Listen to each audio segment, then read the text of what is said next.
ಜನರ ಮಾತನ್ನ ತಲೆಗೆ ಹಚ್ಕೊಂಡ್ರೆ ಏನಾಗುತ್ತೆ ಅನ್ನೋದಕ್ಕೆ ಈ ಘಟನೆಯೇ ಜೀವಂತ ಸಾಕ್ಷಿ. ನಿನ್ ಮಗ ನೋಡೋದಕ್ಕೆ ನಿನ್ನಂತಿಲ್ಲ ಅಂತ ಊರಿನವರು ಕಾಟ ಕೊಡ್ತಿದ್ದಕ್ಕೆ ಮಗನ ಕಥೆಯನ್ನೇ ಮುಗಿಸಿದ್ದಾನೆ. ನಂದಲ್ಲ ಅನ್ನುವಂಥ ಒಂದು ಸಂಶಯವನ್ನು ಪಡ್ಕೊಂಡು 6 ವರ್ಷದಂಥ ಸಿದ್ಧಾರ್ಥ ಅನ್ನುವಂಥ ಮಗುವನ್ನು ಕೃಷ್ಣಾ ನದಿಯಲ್ಲಿ ನೂಕಿದ್ದೀನಿ ಅಂತಂತ ಹೇಳ್ತಾನೆ.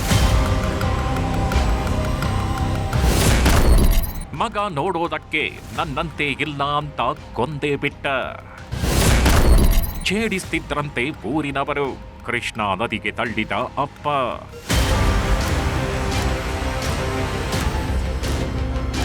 ಈ ಸ್ಟೋರಿ ಕೇಳಿದ್ರೇನೆ ನಿಜಕ್ಕೂ ರಕ್ತ ಕುದೀತಿದೆ. ಯಾಕಂದ್ರೆ 6 ವರ್ಷ ಸಾಕಿಸಲು ಹಿರವನೆ ಹೆಣ ಉರುಳಿಸ್ತಾನೆ ಅಂದ್ರೆ ಏನ್ ಹೇಳಬೇಕು ಹೇಳಿ.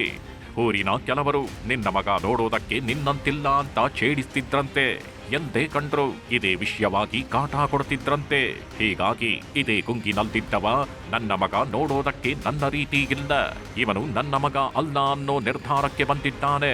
ತಿಂಗಳ ಹಿಂದೆ ನಿನ್ನನ್ನ ಒಳ್ಳೆ ಶಾಲೆಗೆ ಸೇರಿಸ್ತೀನಿ ಬಾ ಅಂತ ಕರ್ಕೊಂಡು ಹೋದವ ಏನು ಅರಿಯದ ಬಾಲಕನನ್ನ ಜಲಸಮಾಧಿ ಮಾಡಿದ್ದಾನೆ. ಊರಿನವರ ಬಾಯಿ ಚಪಲಕ್ಕೆ 6 ವರ್ಷದ ಮಗ ದುರಂತ ಅಂತ್ಯ ಕಂಡಿದ್ದಾನೆ.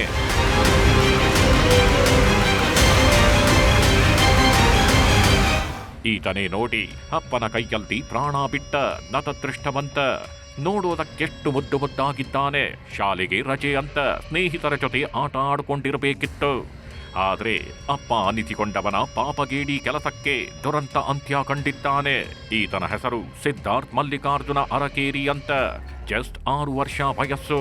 ವಿಜಯಪುರ ಜಿಲ್ಲೆಯ ನಾಗಠಾಣ ಗ್ರಾಮದ ನಿವಾಸಿ. ಈತನ ತಂದೆಯೇ ಮಲ್ಲಿಕಾರ್ಜುನ್. ಮೊದಲೆಲ್ಲ ಮಗನ ಜೊತೆ ಚೆನ್ನಾಗಿಯೇ ಇದ್ದ.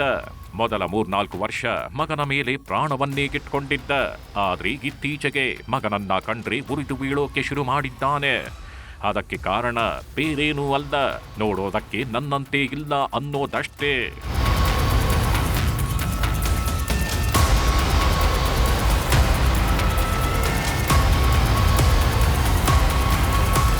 ಊರಿನ ಒಂದಿಷ್ಟು ಮಂದಿ ಮಲ್ಲಿಕಾರ್ಜುನ್ಗೆ ಸಿಕ್ಕಾಪಟ್ಟೆ ಛೇಡಿಸ್ತಿದ್ರಂತೆ. ನಿನ್ನ ಮಗ ನಿನ್ನಂತೆ ಇಲ್ಲ, ಅವನಿಗೂ ನಿನಗೂ ಹೋಲಿಕೆ ಆಗ್ತಿಲ್ಲ ಅಂತ ಎಲ್ಲೇ ಸಿಕ್ಕರೂ ಕಾಟ ಕೊಡ್ತಿದ್ರು. ಒಂದಿನ ಅಲ್ಲ 2 ದಿನ ಅಲ್ಲ, ಬೆಳಗಾದ್ರೆ ಸಾಕು ಇದೇ ವಿಷಯಕ್ಕೆ ಹೀಯಾಳಿಸ್ತಿದ್ರು. ಹೀಗಾಗಿ ಮಲ್ಲಿಕಾರ್ಜುನ ನೊಂದು ಹೋಗಿದ್ದ. ಕೊನೆಗೆ ಮಲ್ಲಿಕಾರ್ಜುನ್ ಕೂಡ ಇವನು ನನ್ನ ಮಗ ಅಲ್ವೇ ಅಲ್ಲ ಅನ್ನೋ ನಿರ್ಧಾರಕ್ಕೆ ಬಂದಿದ್ದಾನೆ. ಹೀಗಾಗಿ ಕಳೆದ ಮಾರ್ಚ್ 16ನೇ ತಾರೀಕು ಹೆಣ ಉರುಳಿಸೋ ಪ್ಲಾನ್ ಮಾಡಿದ್ದಾನೆ. ಮಗನನ್ನ ಶಾಲೆಗೆ ಸೇರಿಸ್ತೀನಿ ಅಂತ ಮನೆಯವರಿಗೆ ಹೇಳಿ ಮಹಾರಾಷ್ಟ್ರದ ಕರಾಡ್ ಜಿಲ್ಲೆಯ ವಡೋಲಿ ಬಳಿಯ ಕೃಷ್ಣಾ ನದಿ ಬಳಿ ಕರ್ಕೊಂಡು ಹೋಗಿದ್ದಾನೆ.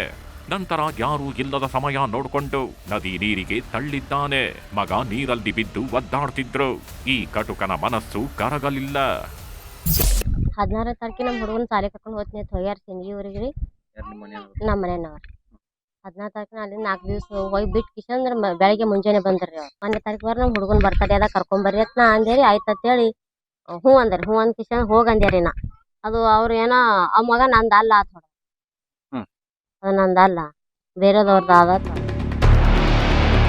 ಮಗನನ್ನ ಕೊಂದು ಮನೆಗೆ ಬಂದವ 16 ಕತೆ ಕಟ್ಟುವುದಕ್ಕೆ ಶುರು ಮಾಡಿದ್ದಾನೆ. ಮಗ ಎಲ್ಲಿ ಹೋದ ಅಂತ ಪತ್ನಿ ಕೇಳ್ತಿದ್ದಂತೆ ಅಲ್ಲೊಂದು ಹೊಸ ಕತೆ ಹೇಳಿದ್ದ.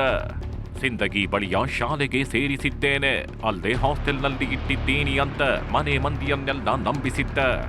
ಹೀಗಾಗಿ ಮಲ್ಲಿಕಾರ್ಜುನ್ ಹೇಳಿದ್ದೇ ಸತ್ಯ ಅಂದುಕೊಂಡು ಎಲ್ಲರೂ ಸುಮ್ಮನಾಗಿದ್ರು. ಆದ್ರೆ ಏಪ್ರಿಲ್ 1ನೇ ತಾರೀಕು ಸಿದ್ಧಾರ್ಥನ ಬರ್ತ್ಡೇ ಇತ್ತು. ಹೀಗಾಗಿ ಮಗನನ್ನ ಮನೆಗೆ ಕರ್ಕೊಂಡು ಬಾ ಅಂತ ಪತ್ನಿ ಪಟ್ಟು ಹಿಡಿದು ಕೂತಿದ್ಲು. ಯಾವಾಗ ಮನೆಯವರೆಲ್ಲ ಸಿದ್ಧಾರ್ಥ್ ಎಲ್ದಿ ಅಂತ ಪ್ರಶ್ನೆ ಮಾಡೋದಕ್ಕೆ ಶುರು ಮಾಡಿದ್ರು, ಮಲ್ಲಿಕಾರ್ಜುನ್ ಅಲ್ಲಿಂದ ಓಡಿ ಹೋಗಿದ್ದ. ಹೀಗಾಗಿ ಅನುಮಾನಗೊಂಡು ಪೊಲೀಸ್ ಠಾಣೆ ಮೆಟ್ಟಿಲೇರಿದ್ರು. ಏನು ಹೊಡಿತಿಲ್ರಿ, ಬಡಿತೀವಲ್ಲ ನಾವು ಅಷ್ಟೌಸಿ ಮಾಡ್ತಾರೆ. ನಾವು ಕೂಸಿಗೆ ಬಿಡ್ತೀವಿ. ನಮ್ಮ ಮನೆಗೆ 8 ಮಂದಿ ಮೊಮ್ಮಕ್ಳು ಅದಾರ. ಕೂಸು ನಾನು ಒಂದು ಹುಡುಗ ನೋಡಕ್ ಅವನಂಗಿರ್ಲಿಲ್ಲ ಅಲ್ಲ ನಾವು ಕರ್ಗದೇವ್ರಿ. ನಾವು ಮತ್ತೊಬ್ಬರು ಒಬ್ರು ಬಂದೊಬ್ರು ಅವ್ರ ಹೆಂಡ್ರಿಗೆ ಗೊತ್ತ್ರಿ, ಅವನಿಗೆ ಗೊತ್ತು. ನಾವು ಬ್ಯಾಡನೇ ಹಾಕ್ಯಾವ್ರಿ. ನಾವು ರೊಟ್ಟಿ ಪಟ್ಟ ಕಡಿನ ಪತ್ರದ ಮಾಡ್ತೀವಿ. ಅವ್ರು ಪಾಡಿಗೆ ಚಂದ ಇರ್ಲೈತೈತಿ. ಯಾವಾಗ ಮನೆಯವರು ಪೊಲೀಸರ ಮೊರೆ ಹೋದ್ರು ಮಲ್ಲಿಕಾರ್ಜುನನ ಮರ್ಮ ಬಿಚ್ಚಿಕೊಳ್ಳೋದಕ್ಕೆ ಶುರುವಾಗಿದೆ. ಆರೋಪಿಯನ್ನ ಎತ್ತಾಕೊಂಡು ಬಂದು ವಿಚಾರಣೆ ಮಾಡ್ತಾಗಿದ್ದಂತೆ ಅಸಲಿ ಕಥೆ ಹೊರಬಂದಿದೆ. ಮಹಾರಾಷ್ಟ್ರದ ಕೃಷ್ಣಾ ನದಿಯಲ್ಲಿ ತಳ್ಳಿದ್ದಾಗಿ ಸತ್ಯ ಒಪ್ಪಿಕೊಂಡಿದ್ದಾನೆ. ಅತ್ತ ಮಹಾರಾಷ್ಟ್ರದ ಕರಾಡ್ ಜಿಲ್ಲೆಯ ಪೊಲೀಸರು ಕೂಡ ಅಪರಿಚಿತ ಬಾಲಕನ ಶವ ಸಿಕ್ಕಿದ್ದಾಗಿ ಪ್ರಕಟಣೆ ಹೊರಡಿಸಿದ್ರು. ಹೀಗಾಗಿ ಸಿದ್ಧಾರ್ಥ್ ಸಾವು ತಿಂಗಳ ನಂತರ ಬಯಲಾಗಿದೆ. ತಂದೆ ಮೇಲೆ ಹೆಚ್ಚಿನ ಸಂಶಯ ಬಂದಿರುತ್ತೆ. ತಂದೆಯನ್ನು ಕರ್ಕೊಂಡು ಬಂದು ಎನ್ಕ್ವೈರಿ ಮಾಡಿದಾಗ ಸೊ ಈ ಹುಟ್ಟಿದಂಥ ಮಗು ನಂದಲ್ಲ ಅನ್ನುವಂಥ ಒಂದು ಸಂಶಯವನ್ನು ಪಟ್ಕೊಂಡು 6 ವರ್ಷದಂಥ ಸಿದ್ಧಾರ್ಥ್ ಅನ್ನುವಂಥ ಮಗುವನ್ನು ಮಹಾರಾಷ್ಟ್ರದ ಕರಾಡ್ ಜಿಲ್ಲೆಯಲ್ಲಿ ಕರಾಡ್ ಊರಿಗೆ ಕರ್ಕೊಂಡೋಗಿ ಅಲ್ಲಿ ಕೃಷ್ಣಾ ನದಿಯಲ್ಲಿ ನೂಕಿದ್ದೀನಿ ಅಂತಂತ ಹೇಳ್ತಾನೆ. 6 ವರ್ಷದ ಮಗುವಿನ ಬಾಡಿ ಕೃಷ್ಣಾ ನದಿಯಲ್ಲಿ ಸಿಕ್ಕಿರುತ್ತೆ. ಆ ಹಿನ್ನೆಲೆಯಲ್ಲಿ UDR ಕೂಡ ರಿಜಿಸ್ಟರ್ ಆಗಿರುತ್ತೆ. ಬಾಡಿ ಫೋಟೋಸ್ಗಳನ್ನ ಎಲ್ಲ ಚೆಕ್ ಮಾಡಿದಾಗ ಮಗು ಇದೆ ಅಂತಂತೇಳಿ ಐಡೆಂಟಿಫೈ ಆಗುತ್ತೆ. ಆ ಹಿನ್ನೆಲೆಯಲ್ಲಿ ಸ್ವಂತ ಮಗನನ್ನೇ ಈತ ನೀರಿನಿಗೆ ನೂಕಿ ಕೊಂದಿರುವುದು ದೃಢಪಡುತ್ತೆ. ಇಲ್ಲಿ ಹಂತಕ ಮಲ್ಲಿಕಾರ್ಜುನ್ನದ್ದು ಎಷ್ಟು ತಪ್ಪಿದೆಯೋ ಮಲ್ಲಿಕಾರ್ಜುನನ ತಲೆ ಕೆಡಿಸಿದವರದ್ದು ಅಷ್ಟೇ ತಪ್ಪಿದೆ. ಹೀಗಾಗಿ ಅಪ್ಪ ಮಗನ ಮಧ್ಯೆ ಬೆಂಕಿ ಹಚ್ಚಿದವರಿಗೂ ತಕ್ಕ ಶಿಕ್ಷೆ ಆಗೋ ಕೆಲಸ ಆಗ್ಬೇಕಿದೆ. ಗುರುರಾಜ್, ನ್ಯೂಸ್ 18, ವಿಜಯಪುರ. ದಾವಣಗೆರೆ ಜಿಲ್ಲೆಯ ಹರಿಹರ ವೀರಶೈವ ಲಿಂಗಾಯತ ಪಂಚಮಸಾಲಿ ಪೀಠದ ವಿವಾದ ತಣ್ಣಗಾಗುವಂತೆ ಕಾಣ್ತಿಲ್ಲ. ಒಬ್ಬರ ಮೇಲೊಬ್ಬರು ಆರೋಪಗಳ ಸುರಿಮಳೆಗೈತಿದ್ದು ಆಡಿಯೋ ವಿಡಿಯೋ ವಾರ್ ಸಹ ಶುರುವಾಗಿದೆ. ಸ್ವಾಮೀಜಿಗಳು ಹೊಡೆಯೋದು ಬಡಿಯೋದು ಮಾಡಕ್ಕಂತರು. ಆಮೇಲೆ ದಾಸೋಹಕ್ಕೆ ಕೂಡ ಹಾಕಿದ್ರು ಸ್ವಾಮೀಜಿಗಳು. ಅಂದರೆ ಮಸಾಜ್ ಮಾಡೋದು, ಬಟ್ಟೆ ಒಗೆಯುವುದು, ಹೀಗೆ ಮುಂತಾದ ಕೆಲಸಗಳಿಗೆ ನಮ್ಮನ್ನು ಬಳಸಿಕೊಂಡರು. ಇವತ್ತು ನಮ್ಮ ಪೀಠದ ಪೀಠಾಧ್ಯಕ್ಷರು ಅವರು ಅಲ್ಲ ಅಂತ ಅಂದಮೇಲೆ ಆ ಪೀಠವನ್ನ ಅತ್ಯಂತ ಗೌರವಯುತವಾಗಿ ತಾವು ಬಿಟ್ಟು ಹೋಗ್ಬೇಕಾಗ್ತದೆ. ನಾವು ಪೀಠದಲ್ಲೇ ಇದ್ದೇವೆ, ಪೀಠದಲ್ಲೇ ಇರುತ್ತೇವೆ. ನಿಂದಕರೇ ನಮ್ಮ ವಂದಕರು, ಅವಮಾನವೇ ನಮಗೆ ಸನ್ಮಾನ. ಪಂಚಮಸಾಲಿ ಪೀಠದ ಸುತ್ತ ಮಾತಿನ ಮಲ್ಲಯುದ್ಧ. ಆಡಿಯೋ ವಿಡಿಯೋ ರಿಲೀಸ್, ನಿಲ್ಲದ ಪಟ್ಟದ ಫೈಟ್. ಹರಿಹರದ ವೀರಶೈವ ಲಿಂಗಾಯತ ಪಂಚಮಸಾಲಿ ಪೀಠದಲ್ಲಿ ಪಟ್ಟದ ಫೈಟ್ ಧಗಧಗಿಸೋದಕ್ಕೆ ಶುರುವಾಗಿದೆ. ಮಠದ ಆಸ್ತಿ ಕಬಳಿಕೆ ಮಾಡಿದ್ದಾರೆ ಅಂತ ವಚನಾನಂದ ಶ್ರೀಗಳ ವಿರುದ್ಧ ಟ್ರಸ್ಟಿಗಳು ರಣಕಹಳೆ ಮೊಳಗಿಸುತ್ತಿದ್ದಾರೆ. ವಚನಾನಂದ ಶ್ರೀಗಳ ಪದಚ್ಯುತಿ ಸುದ್ದಿ ಹೊರಬೀಳ್ತಿದ್ದಂತೆ ಶ್ರೀಗಳು ಸಿಡಿದೆದ್ದಿದ್ರು. ಶ್ವಾಸಗುರು ಪೀಠ ಹಾಗೂ ಹರಿಹರ ಪೀಠ ಎರಡೂ ಪೀಠದಲ್ಲಿ ತಾವೇ ಮುಂದುವರಿಯುವುದಾಗಿ ನಿರ್ಣಯ ಕೈಗೊಂಡಿದ್ರು. ಅಷ್ಟೇ ಅಲ್ಲ, ಪಂಚಮಸಾಲಿ ಪೀಠದಡಿ ಶ್ವಾಸ ಗುರುಪೀಠ ತರೋದಾಗಿ ವಚನಾನಂದ ಶ್ರೀ ಘೋಷಣೆ ಮಾಡಿದ್ರು. ಇದರ ಬೆನ್ನಲ್ಲೇ ಈಗ ಟ್ರಸ್ಟಿ ಚಂದ್ರಶೇಖರ್ ಪೂಜಾರ್ ನಿಗಿ ಕೆಂಡ ಕಾಡ್ತಿದ್ದಾರೆ. ಶ್ರೀಗಳ ವಿರುದ್ಧ ಆರೋಪಗಳ ಸುರಿಮಳೆಗೈದಿದ್ದಾರೆ. ಪಟ್ಟದ ಫೈಟ್ ಈಗ ವೈಯಕ್ತಿಕ ತೇಜೋವಧೆ ಹಂತಕ್ಕೆ ಬಂದು ನಿಂತಿದೆ. ಇವತ್ತು ಸುದ್ದಿಗೋಷ್ಠಿ ನಡೆಸಿದ ಮಠದ ಟ್ರಸ್ಟಿ ಚಂದ್ರಶೇಖರ್ ಪೂಜಾರ್ ವಚನಾನಂದ ಶ್ರೀಗಳ ವಿರುದ್ಧ ಸಾಲು ಸಾಲು ಆರೋಪ ಮಾಡಿದ್ದಾರೆ. ಮಠದಲ್ಲಿ ಬಾಲಕರ ಹಾಸ್ಟೆಲ್ ಸ್ಥಾಪಿಸಿದ್ದೆವು, ಆದರೆ ಅಲ್ಲಿರೋ ಮಕ್ಕಳಿಂದ ಮಸಾಜ್ ಮಾಡಿಸಿಕೊಳ್ತಿದ್ರು. ಇವರೊಬ್ಬ ಮಸಾಜ್ ಪ್ರಿಯ ಅಂತ ವಿಡಿಯೋ ರಿಲೀಸ್ ಮಾಡಿದ್ದಾರೆ. ಸ್ವಾಮೀಜಿಗಳು ಹೊಡೆಯೋದು ಬಡಿಯೋದು ಮಾಡಕ್ಕಂತರು. ಆಮೇಲೆ ದಾಸೋಹಕ್ಕೆ ಕೂಡ ಹಾಕಿದ್ರು ಸ್ವಾಮೀಜಿಗಳು. ನಾವು ನಮ್ಮ ತಾಯಿಗೆ ಇದ್ವಿ, ಮಠ ಸ್ವಾಮೀಜಿಗಳು ಹೊಡ್ಯಾಕಂತಾರಂತೆ. ಆಮೇಲೆ ನಮ್ಮ ತಾಯಿಗಳು ಊರಿಗೆ ಕರ್ಕೊಂಡು ಬಂದರು.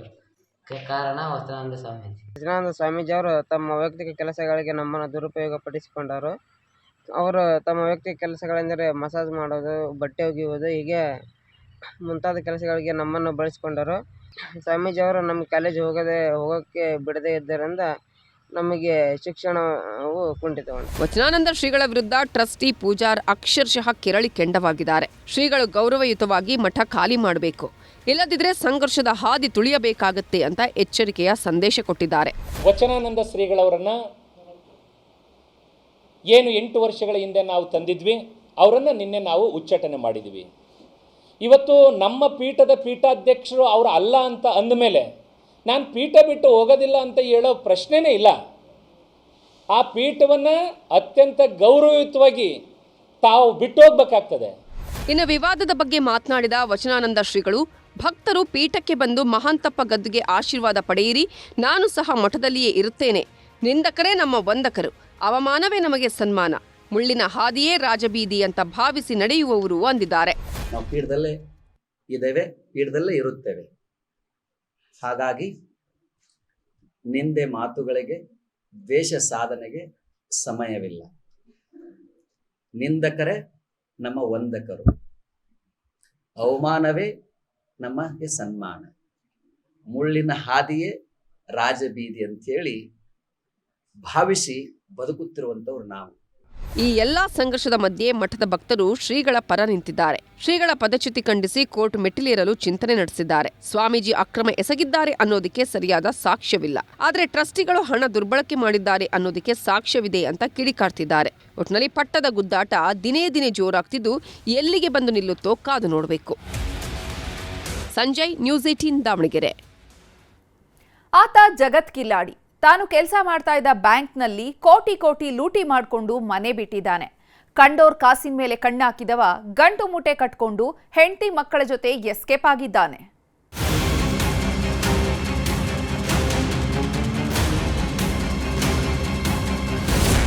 ತಂದೆ ತಾಯಿ ಪತ್ನಿ ಹೆಸರಲ್ಲಿ ನಕಲಿ ಖಾತೆ ಸೃಷ್ಟಿಸಿ ಕಳ್ಳಾಟ. ಕೆಲಸ ಮಾಡ್ತಿದ್ದ ಬ್ಯಾಂಕ್ಗೆ ಹಾಕಿದ ಕೋಟಿ ಕೋಟಿ ನಾಮ. ಬೇಲಿನೇ ಗೆದ್ದು ಹೊಲ ಮೇಯೋದು ಅಂತಾರಲ್ಲ, ಇದಕ್ಕೆ ನೋಡಿ. ಅನ್ನ ಹಾಕಿದ ಮನೆಗೆ ಕನ್ನ ಹಾಕೋ ಇಂಥವರಿಂದಲೇ ನಂಬಿಕೆ ಅನ್ನೋ ಪದಕ್ಕೆ ಕಳಂಕ ಬಂದಿರೋದು. ಬ್ಯಾಂಕ್ ಒಂದರಲ್ಲಿ ಕೆಲಸ ಮಾಡ್ತಿದ್ದ ಸಿಬ್ಬಂದಿಯೊಬ್ಬ ಅದೇ ಬ್ಯಾಂಕ್ಗೆ ಉಂಡೆ ನಾಮ ಉಜ್ಜಿದ್ದಾನೆ. ಕೋಟಿ ಕೋಟಿ ವಂಚಿಸಿ ಕುಟುಂಬ ಸಮೇತ ಎಸ್ಕೇಪ್ ಆಗಿದ್ದಾನೆ.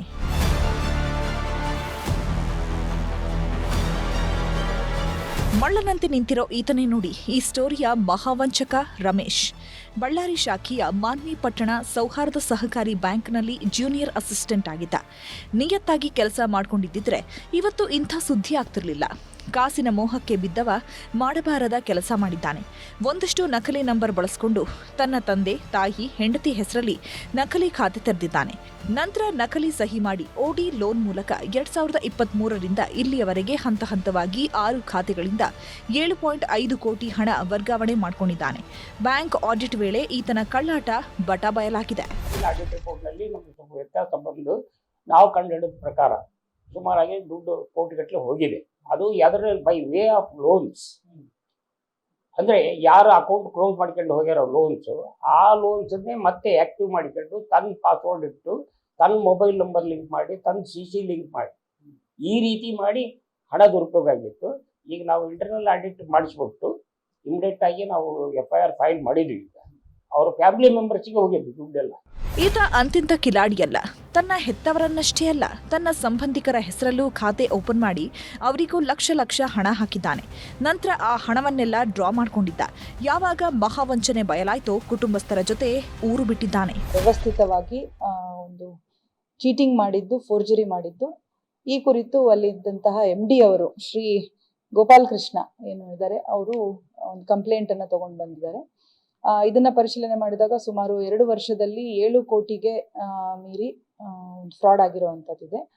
ಈ ಕುರಿತು APMC ಪೊಲೀಸ್ ಠಾಣೆಯಲ್ಲಿ ನಿನ್ನೆ 82/2026 ಅಡಿಯಲ್ಲಿ ಪ್ರಕರಣ ದಾಖಲಾಗಿದ್ದು ನಾವು ಈ ಆರೋಪಿಯನ್ನ ಪತ್ತೆ ಹಚ್ಚುವಂತಹ ಕೆಲಸ ಮಾಡ್ತಾ ಇದ್ದೇವೆ. ಹಾಗೆ ಇನ್ವೆಸ್ಟಿಗೇಷನ್ ಕೂಡ ಕೈಗೆತ್ತಿದ್ದೇವೆ. ಒಟ್ನಲ್ಲಿ ಉಂಡ ಮನೆಗೆ ಕನ್ನ ಹಾಕಿರೋ ಈತ ಎಫ್ಡಿ ಇಟ್ಟವರ ನಿದ್ದೆಗೆಡಿಸಿದ್ದಾನೆ.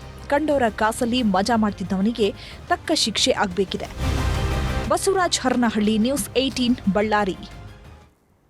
ಈ ಗ್ರಾಮದ ಜನರಿಗೆ ಮನೆ ಪಕ್ಕದಲ್ಲೇ ಮೊಬೈಲ್ ಟವರ್ ಇದ್ರೂ ಯಾವುದೇ ಉಪಯೋಗ ಇಲ್ಲ. ಟವರ್ನ ಕೆಳಗಡೆ ಇರುವಂತಹ ಮನೆಗಳಿಗೂ ಕೂಡ ಇಲ್ಲಿ ನೆಟ್ವರ್ಕ್ನದ್ದೇ ದೊಡ್ಡ ಸಮಸ್ಯೆ.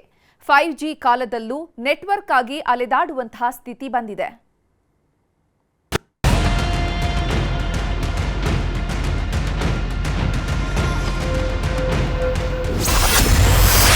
ಊರಲ್ಲೇ BSNL ಟವರ್ ಇದ್ರೂ ನೆಟ್ವರ್ಕ್ ಸಿಗಲ್ಲ. ಬಾಳುಗೋಡದಲ್ಲಿ ನೆಟ್ವರ್ಕ್ನದ್ದೇ ದೊಡ್ಡ ಸಮಸ್ಯೆ. ದಕ್ಷಿಣ ಕನ್ನಡ ಜಿಲ್ಲೆಯ ಸುಳ್ಯ ತಾಲೂಕಿನ ಬಾಳುಗೋಡು ಗ್ರಾಮ ಇದು. ಈ ಗ್ರಾಮಕ್ಕೆ ಮೊಬೈಲ್ ಟವರ್ ಬಂದ್ರೆ ನೆಟ್ವರ್ಕ್ ಸಮಸ್ಯೆ ಬಗೆಹರಿಯಲಿದೆ ಅಂತ ಗ್ರಾಮಸ್ಥರು 10 ಲೆಕ್ಕಾಚಾರ ಹಾಕೊಂಡಿದ್ರು. ಬಹಳ ದಿನಗಳ ಬೇಡಿಕೆಯಂತೆ ಹೊಸದಾಗಿ BSNL ಟವರ್ ಕೂಡ ನಿರ್ಮಾಣ ಆಗಿದೆ. ಆದ್ರೆ ನೆಟ್ವರ್ಕ್ ಮಾತ್ರ ಸಿಗ್ತಿಲ್ಲ. ಮೊಬೈಲ್ ಹಿಡಿದು ನೆಟ್ವರ್ಕ್ ಸಿಗುವ ಜಾಗವನ್ನ ಹುಡುಕಿಕೊಂಡು ಹೋಗಬೇಕಾದ ಪರಿಸ್ಥಿತಿಯಲ್ಲಿ ಇಲ್ಲಿನ ಜನರಿದ್ದಾರೆ. 5G 4G ಸ್ಪೀಡ್ನ ನೆಟ್ವರ್ಕ್ ಸಿಗಲಿದೆ ಅಂತ ಅಧಿಕಾರಿಗಳು ಹೇಳಿದ್ರಂತೆ. ಆದ್ರೆ 2G ನೆಟ್ವರ್ಕ್ ಕೂಡ ಸಿಗದೆ ಊರಿನ ಜನ ಪರದಾಡುತ್ತಿದ್ದಾರೆ. ಇಲ್ಲಿ ತುಂಬಾ ಕಷ್ಟ ಆಗ್ತಿರೋದು ಏನಂತಂದ್ರೆ ಟವರ್ ಸಮಸ್ಯೆ. ನಮಗೆ ಮೊಬೈಲಿಗೆ ಕಾಲ್ ಬರಬೇಕಾದ್ರೆ ಇಲ್ಲಿ ನೆಟ್ವರ್ಕೇ ಇರೋದಿಲ್ಲ. ಕೆಲವೊಂದ್ಸಲ ತುಂಬಾ ಸಮಯದಿಂದ ನಮಗೆ ವೈಫೈಸು ಸಮಸ್ಯೆ ಆಗಿದೆ ಈ ಟವರಿಂದಾಗಿ. ನಾವು ಸಹ ಈಗ ವರ್ಕ್ ಫ್ರಮ್ ಹೋಮ್ ಮಾಡಬೇಕಾದ್ರೆ ಒಂದೊಂದು ಸಲ ನಮಗೆ ಒಂದು ಮೊಬೈಲ್ ಯೂಸ್ ಮಾಡಿದರೆ ಲ್ಯಾಪ್ಟಾಪ್ ವರ್ಕ್ ಆಗೋದಿಲ್ಲ. ಇಲ್ಲಿ ಬಾಳ್ಗೋಡಲ್ಲಿ ಒಂದು ಟವರ್ ಆಯಿತು, ಹೇಳಲಿಕ್ಕೆ 5G ಅಂತೆಲ್ಲ ಹೇಳ್ತಾರೆ, ಈಗ 5G ಇಲ್ಲ 2G ಇಲ್ಲ ಯಾವುದೂ ಇಲ್ಲ ಅಂತಾಗಿದೆ. ಒಮ್ಮೆ ಕರೆಂಟ್ ಇದ್ರೆ ಇರ್ತದೆ, ಇಲ್ಲದಿದ್ರೆ ಇಲ್ಲ ಅಂತ ಅದೇ ಹಳೆ ಹರಿಹರದಲ್ಲಿ ಎಂತ ಸಮಸ್ಯೆ ಇತ್ತು ಅದೇ ಸಮಸ್ಯೆ ಈಗ ಬಾಳಗೋಡಲ್ಲಿ ಕಂಟಿನ್ಯೂ ಆಗ್ತಾ ಉಂಟು. ಈ ಹಿಂದೆ ಹರಿಹರ ಪಲ್ಲತ್ತಡ್ಕದಲ್ಲಿದ್ದ BSNL ಮೊಬೈಲ್ ಟವರ್ನಿಂದಲೇ ಬಾಳುಗೋಡಿ ಜನರು ಫೋನ್ಗಳನ್ನು ಬಳಕೆ ಮಾಡ್ತಿದ್ರು. ಈಗ ಊರಿಗೆ ಹೊಸ ಟವರ್ ಇದ್ರೂ ಕೂಡ ಇಲ್ಲದಂತಾಗಿದೆ. ಕೀಪ್ಯಾಡ್ ಮೊಬೈಲ್ಗಳಿಗೂ ನೆಟ್ವರ್ಕ್ ಸಮಸ್ಯೆ ಕಾಡ್ತಾ ಇದೆ. ಹಾಗಾಗಿ ವರ್ಕ್ ಫ್ರಮ್ ಹೋಮ್ ಡ್ಯೂಟಿ ಮಾಡುವವರೆಲ್ಲ ಊರು ಬಿಟ್ಟು ಹೋಗಬೇಕಾದ ಸ್ಥಿತಿ ಎದುರಾಗಿದೆ. ಏನಾದರೂ ವೈಫೈ ಹೋದರೆ ಸರ್ವರ್ ಪ್ರಾಬ್ಲಮ್ ಬಂದು ಆಗ ಟವರ್ ಕೂಡ ಆಫ್ ಆಗ್ತದೆ. ಅದು ಎರಡಕ್ಕೂ ಒಂದೇ ಸರ್ವರ್ ಆಗಿರೋದ್ರಿಂದ ಆ ಸಮಸ್ಯೆ ಕೂಡ ಬರ್ತದೆ. ಈಗ ನಾವು ವೈಫೈ ಹೋಯಿತು ಅಂತೇಳಿ ಟವರ್ ಮೇಲೆ ಡಿಪೆಂಡ್ ಆಗುವಾಗೆ ಇಲ್ಲ, ಅದೊಂದು ಸಮಸ್ಯೆ ಇದೆ ನಮಗೆ. ಹಾಗೆ ಸಡನ್ ಆಗಿ ಹೋದಾಗ ಕೆಲಸ ಎಲ್ಲ ಬಾಕಿ, ಹಾಗೆ ಈ ತರ ಸಮಸ್ಯೆ ಅನುಭವಿಸ್ತಿದ್ದೇವೆ. ಮಳೆಗಾಲದಲ್ಲಂತೂ ಈ ಗ್ರಾಮಕ್ಕೆ ಮೊಬೈಲ್ ಸಂಪರ್ಕವೇ ಇಲ್ಲದಂತಾಗುತ್ತದೆ. ಇಂಟರ್ನೆಟ್ ಬಳಕೆಗೆ ಕೊಡದಿದ್ರೂ ಪರವಾಗಿಲ್ಲ, ಕನಿಷ್ಠ ಪಕ್ಷ ಫೋನ್ ಕರೆಗಳಿಗಾದ್ರೂ ನೆಟ್ವರ್ಕ್ ನೀಡಿ ಅಂತ ಗ್ರಾಮಸ್ಥರು ಆಗ್ರಹಿಸಿದ್ದಾರೆ. ಅಜಿತ್ ಕುಮಾರ್, ನ್ಯೂಸ್ 18 ಪುತ್ತೂರು.